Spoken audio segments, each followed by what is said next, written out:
Genèse 18h26, et l'Éternel dit, si je trouve dans Sodome 50 justes au milieu de la ville, je pardonnerai à toute la ville, à cause d'eux. Genèse 18h29, Abraham continua de lui parler, et dit, peut-être s'y trouvera-t-il 40 justes. Et l'Éternel dit, je ne ferai rien. Genèse 18h30, Abraham dit, peut-être s'y trouvera-t-il 30 justes. Et l'Éternel dit, je ne ferai rien. Genèse 18h31, Abraham dit, peut-être s'y trouvera-t-il 20 justes. Et l'Éternel dit, je ne la détruirai point. Genèse 18h32, Abraham dit, peut-être s'y trouvera-t-il 10 justes. Et l'Éternel dit, je ne la détruirai point. Ce sont quelques extraits que j'ai choisis dans la Bible. Il ne s'agit pas des versions complètes et originales. Si vous souhaitez les voir, vous pouvez les chercher vous-même dans la Bible. Pour gagner du temps, j'ai omis une partie du contenu original. Ici, j'ai seulement sélectionné plusieurs passages et phrases clés, laissant de côté des phrases qui n'ont aucune incidence sur notre échange aujourd'hui. Dans tous les passages et le contenu sur lesquels nous échangeons, nous négligerons les détails et la conduite de l'homme dans les histoires. À la place, nous ne parlerons que des pensées et des idées de Dieu à ce moment-là, dans lesquelles nous verrons son tempérament. À partir de tout ce que Dieu a fait, nous verrons le vrai Dieu lui-même et atteindrons ainsi notre objectif. Dieu se soucie seulement de ceux qui sont capables d'obéir à ses paroles et de suivre ses ordres. Les passages ci-dessus contiennent plusieurs mots-clés, qui sont des nombres. Premièrement, l'Éternel a dit que s'il trouvait 50 justes dans la ville, alors il l'épargnerait entièrement, c'est-à-dire qu'il ne la détruirait pas. Alors, y avait-il bien 50 justes à Sodome? Non. Peu après, qu'Abraham a-t-il dit à Dieu? Il a dit, et s'il y a 40 justes dans la ville? Et Dieu a dit, je ne lui ferai rien. Ensuite, Abraham a dit, et s'il y en a 30? Et Dieu a dit, je ne lui ferai rien. Et s'il y en a 20? Je ne lui ferai rien. Il dit, je ne lui ferai rien. Y avait-il bien 10 justes à Sodome? Pas 10, mais il y en avait un. Et qui était-il? C'était Lot. En ce temps-là, il n'y avait qu'un seul homme juste à Sodome, mais Dieu était-il très strict ou exigeant sur ce nombre? Non. Et donc quand l'homme a continué à demander, et s'il y en a 40, et s'il y en a 30, jusqu'à, et s'il y en a 10, Dieu a dit, même s'il n'y en avait que 10, je ne détruirai pas la ville.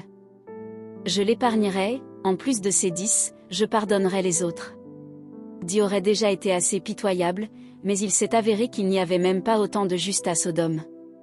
Tu vois, alors, qu'aux yeux de Dieu, le péché et le mal des gens de la ville étaient tels qu'ils n'avaient pas d'autre choix que de les détruire. Qu'est-ce que Dieu voulait dire quand il a dit qu'il ne détruirait pas la ville s'il y avait 50 justes? Leur nombre n'était pas important pour Dieu. Ce qui lui importait, c'était de savoir si la ville contenait ou non les justes qu'il voulait. Si la ville n'en avait eu qu'un seul, Dieu n'aurait pas permis qu'il subît des préjudices à cause de sa destruction de la ville. Cela signifie que, peu importe si Dieu allait détruire la ville ou combien de justes il y avait, pour lui, cette ville pécheresse était maudite et exécrable, devait être détruite, disparaître de son champ de vision, tandis que les justes devaient rester. Quel que soit l'ère et le stade de développement de l'humanité, l'attitude de Dieu ne change pas, il déteste le mal et se soucie de ceux qui sont justes à ses yeux. Cette attitude claire de Dieu est aussi la vraie révélation de son essence. Parce qu'il n'y avait qu'un seul juste dans la ville, Dieu n'a plus hésité. À la fin, Sodome serait inévitablement détruite. Que voyez-vous en cela? Pendant cette ère, Dieu n'aurait pas détruit une ville s'il y avait eu 50 justes ni s'il y en avait eu 10, ce qui signifie que Dieu déciderait de pardonner et d'être tolérant envers l'humanité ou réaliserait l'œuvre de direction si quelques personnes étaient capables de le craindre et de l'adorer. Dieu accorde beaucoup de valeur aux actes justes de l'homme, à ceux qui sont capables de l'adorer et à ceux qui peuvent accomplir de bonnes actions devant lui. Découvrez comment avoir la vie éternelle. Cliquez sur le lien dans notre profil pour rejoindre notre groupe WhatsApp et envoyez « Vie éternelle 2025 ». Apprenez chaque jour à 17h et 20h. Avez-vous déjà lu quelque chose dans la Bible sur Dieu communiquant la vérité ou parlant de sa voix à qui que ce soit, depuis la nuit des temps? Non, jamais.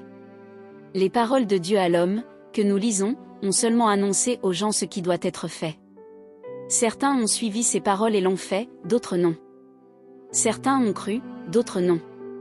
Cela s'arrête là. Ainsi, les justes de cette ère, ceux qu'il était aux yeux de Dieu, étaient simplement capables d'entendre ses paroles et suivre ses ordres. Ils étaient des serviteurs qui accomplissaient ses paroles parmi les hommes. Peut-on dire que de tels hommes connaissent Dieu? Peut-on dire qu'ils ont été rendus parfaits par Dieu?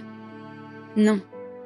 De ce fait, quel que soit leur nombre, ces hommes justes étaient-ils dignes, à ses yeux, d'être appelés les confidents de Dieu? Pouvaient-ils être appelés les témoins de Dieu? Certainement pas. Ils n'étaient certainement pas dignes d'être appelés les confidents et les témoins de Dieu. Et alors, comment Dieu a-t-il appelé de tels hommes? Dans l'Ancien Testament de la Bible, il y a beaucoup d'exemples où Dieu les appelle « mon serviteur ». Autrement dit, à cette époque, ces justes étaient les serviteurs de Dieu à ses yeux, ils étaient les gens qui le servaient sur terre. Et que Dieu pensait-il de cette appellation? Pourquoi les a-t-il appelés ainsi? Dieu a-t-il des critères selon lesquels il appelle les hommes dans son cœur? Assurément. Dieu a des critères, qu'il appelle les hommes justes, parfaits, droits ou serviteurs. Quand il appelle quelqu'un son serviteur, il est fermement convaincu que cette personne est capable de recevoir ses messagers, de suivre ses ordres et de réaliser ce qu'ordonnent les messagers. Que réalise cette personne? Ce que Dieu commande à l'homme de faire et de réaliser sur terre. En ce temps-là, pouvait-on appeler la « voix de Dieu » ce qu'il a demandé à l'homme de faire et de réaliser sur terre? Non, car, à cette époque, Dieu demandait seulement que l'homme réalise quelque chose simple. Il lui a donné quelques ordres simples, lui disant seulement de faire ceci ou cela, rien de plus. Dieu œuvrait selon son plan. Parce qu'en ce temps-là, beaucoup de conditions n'étaient pas encore réunies, le bon moment n'était pas encore arrivé et il était difficile pour l'humanité de suivre la voie de Dieu. Ainsi, la voix de Dieu n'avait pas encore commencé à émaner de son cœur. Dieu a vu les justes dont il a parlé, que nous voyons ici, qu'ils soient 30 ou 20, comme ses serviteurs. Quand les messagers de Dieu se sont présentés à ses serviteurs, ces derniers pourraient les recevoir, suivre leurs ordres et agir selon leurs paroles. C'était précisément ce qui devait être fait et acquis par ceux considérés comme des serviteurs à ses yeux. Dieu est judicieux dans ses appellations pour les gens. Il ne les appelait pas ses serviteurs parce qu'ils étaient comme vous êtes maintenant, dans le sens où ils avaient entendu beaucoup de prédications, savaient ce que Dieu allait faire, comprenaient beaucoup de sa volonté et saisissaient son plan de gestion. Il les appelait ses serviteurs parce que leur humanité était honnête et qu'ils pouvaient se conformer à ses paroles. Quand Dieu leur a donné des ordres, ils ont pu mettre de côté ce qu'ils faisaient et les exécuter. Ainsi, pour Dieu, l'autre niveau de signification du titre de « serviteur » correspond à leur coopération avec son œuvre sur terre. Bien qu'ils ne fussent pas les messagers de Dieu, ils étaient ceux qui exécutaient et mettaient en œuvre ses paroles sur terre. Vous voyez donc que ces serviteurs ou ces justes avaient une grande importance dans le cœur de Dieu. L'œuvre que Dieu allait entreprendre sur terre ne pouvait pas se faire sans coopérateur avec lui. Le rôle joué par les serviteurs de Dieu était irremplaçable par les messagers de Dieu. Chaque tâche que Dieu a commandée à ses serviteurs lui était d'une grande importance, donc il ne pouvait pas les perdre. Sans leur coopération avec lui, son œuvre parmi les hommes se serait arrêtée, par conséquent, son plan de gestion et ses espoirs auraient été vains. Dieu est abondamment miséricordieux envers ceux dont il se soucie et profondément courroucé envers ceux qu'il déteste et rejette. Dans les récits de la Bible, y avait-il 10 serviteurs de Dieu à Sodome? Non. La ville était-elle digne d'être épargnée par Dieu? Une seule personne dans la ville, Lot, a reçu les messagers de Dieu. Cela implique qu'il n'y avait qu'un seul serviteur de Dieu dans cette ville, donc il n'avait pas d'autre choix que de sauver Lot et détruire Sodome. Les échanges entre Abraham et Dieu cités plus tôt peuvent sembler simples, mais ils illustrent quelque chose de très profond. Les actes de Dieu ont des principes. Avant de prendre une décision, il passe beaucoup de temps à observer et à réfléchir. Il ne prendra aucune décision ni ne tirera de conclusion avant le bon moment. Les échanges entre Abraham et Dieu nous montrent que sa décision de détruire Sodome n'était pas du tout mauvaise, car il savait déjà qu'il n'y avait ni 40, ni 30, ni 20 justes dans cette ville. Il n'y en avait même pas 10. Le seul juste dans la ville était Lot. Dieu a observé tout ce qui est arrivé à Sodome et dans quelles circonstances. Tout lui était parfaitement connu. Ainsi, sa décision ne pouvait pas être mauvaise. Comparé à la toute-puissance de Dieu, l'homme est, par contraste, si insensible, si insensé, si ignorant et si peu prévoyant. Voilà ce que nous voyons dans les échanges entre Abraham et Dieu. Dieu dévoile son tempérament depuis le commencement. Ici également, nous devrions le voir. Les nombres sont simples et ne démontrent rien, mais il y a ici une expression très importante de son tempérament. Dieu ne voulait pas détruire la ville à cause de 50 justes. Est-ce dû à sa miséricorde? Est-ce dû à son amour et à sa tolérance? Avez-vous vu ce côté de son tempérament? Même s'il n'y avait eu que 10 justes, Dieu n'aurait pas détruit la ville à cause de leur faible nombre. Est-ce la tolérance et l'amour de Dieu? Du fait de sa miséricorde, de sa tolérance et de son souci envers ses justes, il n'aurait pas détruit la ville. Telle est la tolérance de Dieu. Et à la fin, quel résultat voyons-nous? Quand Abraham a dit, peut-être s'y trouvera-t-il 10 justes. Dieu a dit, je ne la détruirai point. Après cela, Abraham ne dit plus rien, car au sein de Sodome il n'y avait pas les 10 justes qu'il avait mentionnés et il n'avait plus rien à dire. À ce moment-là, il comprit pourquoi Dieu avait décidé de détruire Sodome. Quel tempérament de Dieu y voyez-vous? Quel genre de décision Dieu prit-il? Dieu décida que, si cette ville n'avait pas 10 justes, il ne permettrait pas son existence et la détruirait inévitablement. N'est-ce pas là la colère de Dieu? Cette colère représente-t-elle son tempérament? Ce tempérament est-il la révélation de son essence sainte? Est-ce la révélation de son essence juste, que l'homme ne doit pas offenser?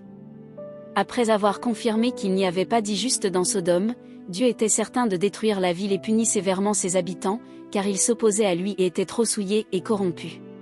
Découvrez comment avoir la vie éternelle. Cliquez sur le lien dans notre profil pour rejoindre notre groupe WhatsApp et envoyez Vie éternelle 2025. Apprenez chaque jour à 17h et 20h. Pourquoi avons-nous analysé ainsi ces passages? Parce que ces quelques phrases simples expriment pleinement le tempérament de Dieu, qui est d'une abondante miséricorde et d'une colère profonde. En même temps qu'il chérissait les justes, avait pitié d'eux, les tolérait et se souciait d'eux, il portait dans son cœur une profonde haine pour tous ceux de Sodome qui avaient été corrompus. N'était-ce pas de l'abondante miséricorde et de la colère profonde? Par quel moyen Dieu a-t-il détruit la ville? Par le feu. Et pourquoi l'a-t-il détruite ainsi? Lorsque tu vois quelque chose qui a été brûlé par le feu ou que tu es sur le point de brûler quelque chose, quels sont tes sentiments à son égard? Pourquoi veux-tu le brûler? As-tu l'impression de ne plus en avoir besoin, de ne plus vouloir le regarder? Veux-tu l'abandonner? L'utilisation du feu par Dieu signifie l'abandon et la haine et qu'il ne souhaitait plus voir Sodome. Ce sont ces émotions qui ont fait que Dieu a rasé la ville par le feu. L'utilisation du feu représente toute sa colère. Sa miséricorde et sa tolérance existent bel et bien, mais sa sainteté et sa justice, lorsqu'il déchaîne sa colère, montrent aussi à l'homme son côté qui ne tolère aucune offense. Lorsque l'homme est pleinement capable d'obéir à ses ordres et agit conformément à ses exigences, Dieu est abondant dans sa miséricorde envers l'homme. Quand l'homme a été rempli de corruption, de haine et d'inimitié pour lui, Dieu est profondément en colère. Jusqu'où va sa profonde colère? Sa colère perdurera jusqu'à ce qu'il ne voie plus la résistance ni les mauvaises actions de l'homme, jusqu'à ce qu'elle ne soit plus dans son champ de vision. Alors seulement, la colère de Dieu disparaîtra. En d'autres termes, si le cœur d'une personne, quelle qu'elle soit, s'est éloigné de Dieu et s'est détourné de lui pour ne jamais retourner vers lui, alors sa colère se déchaînera sans arrêt dès qu'il se détournera, quelle que soit la manière dont elle souhaite l'adorer, le suivre et lui obéir, dans son corps ou dans sa pensée, en apparence ou selon ses désirs subjectifs. Ce sera tel que lorsque Dieu déchaînera profondément sa colère, ayant donné à l'homme de nombreuses chances, une fois qu'elle sera déchaînée, il n'y aura plus aucun moyen de la rétracter et il ne sera plus jamais miséricordieux ni tolérant envers de telles personnes. C'est un côté du tempérament de Dieu qui ne tolère aucune offense.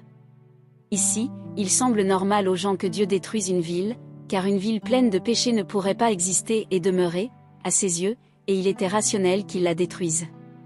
Pourtant, dans ce qui est arrivé avant et après sa destruction de Sodome, nous voyons le tempérament de Dieu en entier. Il est tolérant et miséricordieux envers les choses qui sont aimables, belles et bonnes. Envers les choses qui sont mauvaises, pécheresses et méchantes, il est profondément courroucé, de sorte qu'il est incessant dans sa colère. Voici les deux aspects principaux et les plus saillants du tempérament de Dieu. De plus, il les a entièrement révélés, abondante miséricorde et colère profonde. La plupart d'entre vous ont quelque peu expérimenté la miséricorde de Dieu, mais très peu d'entre vous ont senti sa colère. Sa miséricorde et sa bonté se voient en chacun, c'est-à-dire qu'il a été abondamment miséricordieux envers tout le monde. Pourtant, Dieu n'a que très rarement, ou l'on peut dire jamais, été profondément fâché contre des individus ni des gens parmi vous. Du calme. Tôt ou tard, la colère de Dieu sera vue et vécue par toute personne, mais ce n'est pas encore le moment. Pourquoi cela?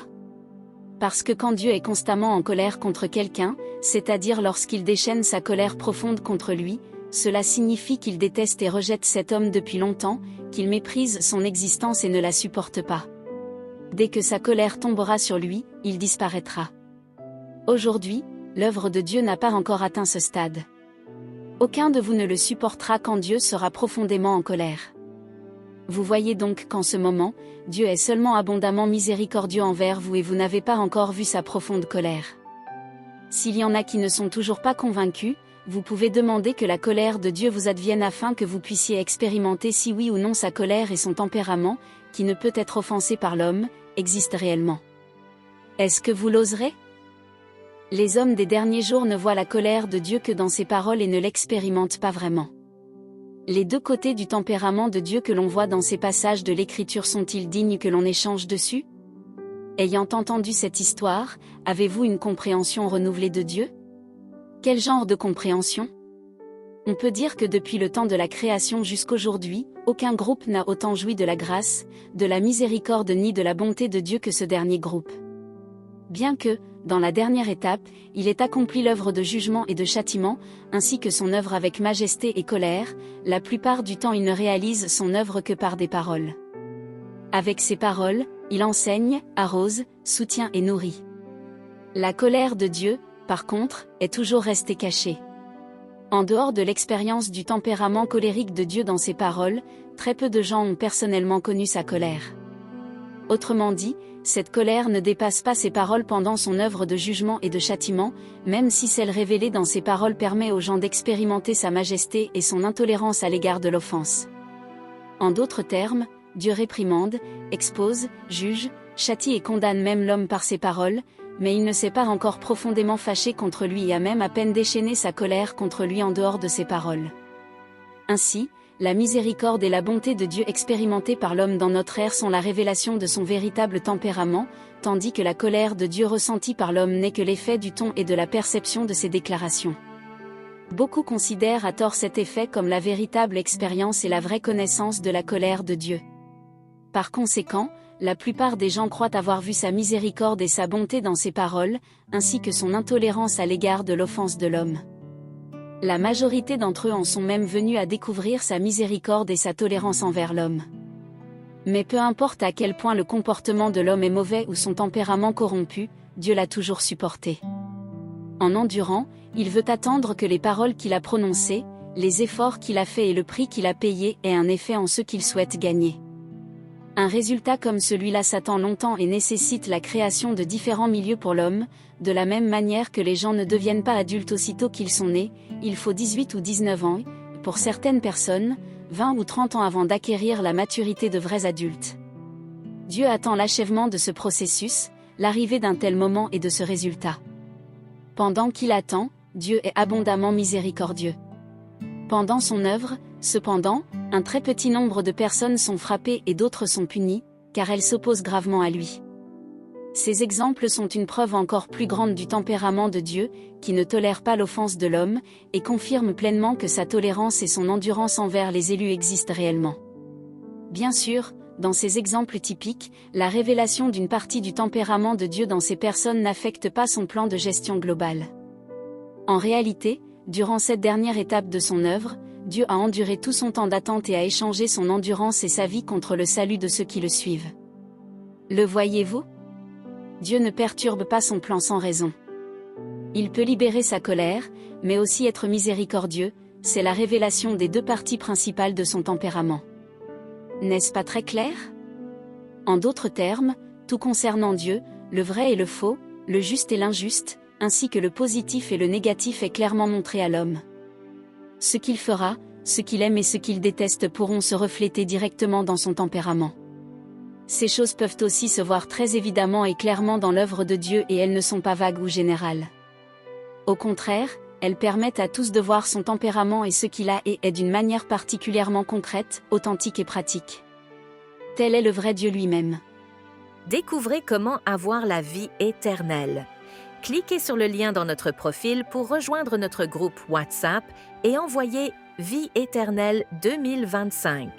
Apprenez chaque jour à 17h et 20h.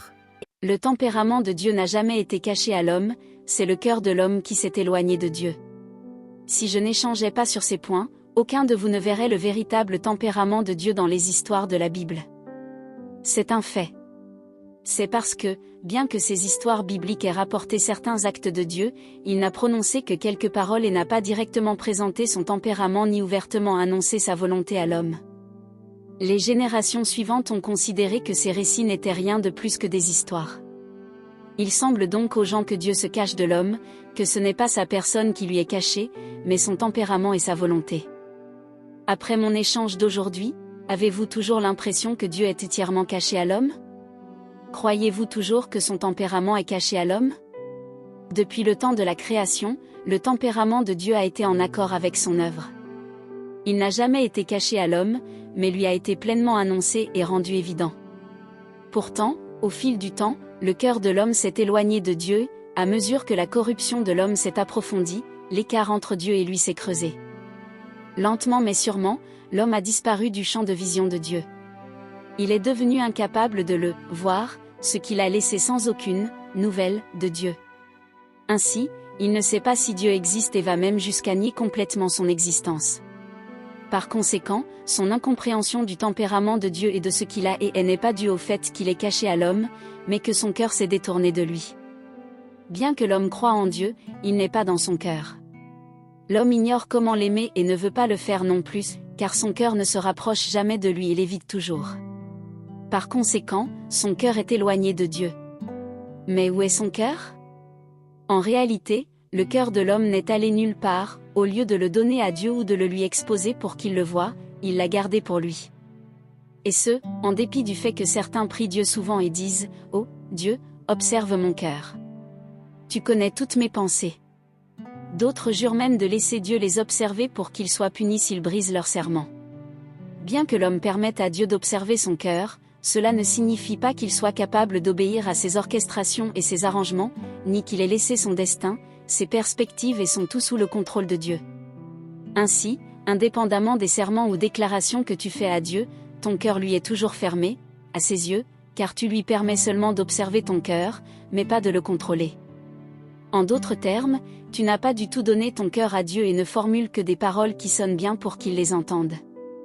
Pendant ce temps, tu lui caches tes diverses intentions trompeuses, tes intrigues, tes manigances et tes plans et tu t'accroches à tes perspectives et ton destin, profondément effrayé que Dieu te les enlève. Ainsi, il ne voit jamais la sincérité de l'homme à son égard.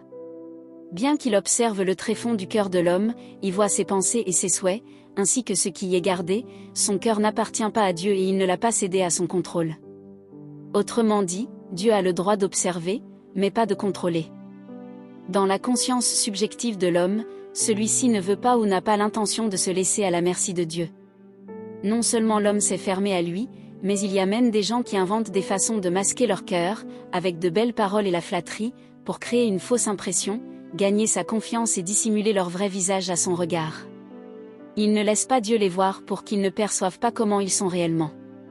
Ils ne veulent pas lui donner leur cœur, mais le garder pour eux-mêmes. Ce qui est sous-entendu ici, c'est que l'homme prévoit, calcule et décide lui-même de tout ce qu'il fait et ce qu'il veut. Il n'a pas besoin de la participation ni de l'intervention de Dieu, et encore moins de ses orchestrations et arrangements. Ainsi, qu'il s'agisse de ses ordres, de sa commission ou des exigences que Dieu a pour l'homme, les décisions de ce dernier sont fondées sur ses propres intentions et intérêts, sur son état et sur ses circonstances du moment. L'homme juge et choisit le chemin qu'il doit prendre en s'appuyant sur les connaissances et les intuitions qui lui sont familières, ainsi que son propre intellect, et ne permet pas l'intrusion ni le contrôle de Dieu. Tel est le cœur de l'homme que Dieu voit. Depuis le commencement, seul l'homme a été capable de converser avec Dieu. C'est-à-dire que, Parmi tous les êtres vivants et toutes les créatures de Dieu, personne d'autre que l'homme n'a été capable de converser avec lui. L'homme a des oreilles pour entendre et des yeux pour voir. Il possède le langage, ses propres idées et le libre arbitre. Il détient tout ce qui est nécessaire pour entendre Dieu parler, comprendre sa volonté et accepter sa commission. Ainsi, Dieu lui accorde tous ses vœux, voulant faire de lui un compagnon qui a le même esprit que lui et qui puisse marcher avec lui. Depuis qu'il a commencé sa gestion, Dieu attend que l'homme lui donne son cœur, qu'il le laisse purifier et équiper son cœur, qu'il le laisse rendre l'homme satisfaisant pour lui, aimé de lui, capable de le craindre et de s'éloigner du mal. Dieu a toujours espéré et attendu ce résultat. Découvrez comment avoir la vie éternelle. Cliquez sur le lien dans notre profil pour rejoindre notre groupe WhatsApp et envoyez Vie éternelle 2025. Apprenez chaque jour à 17h et 20h.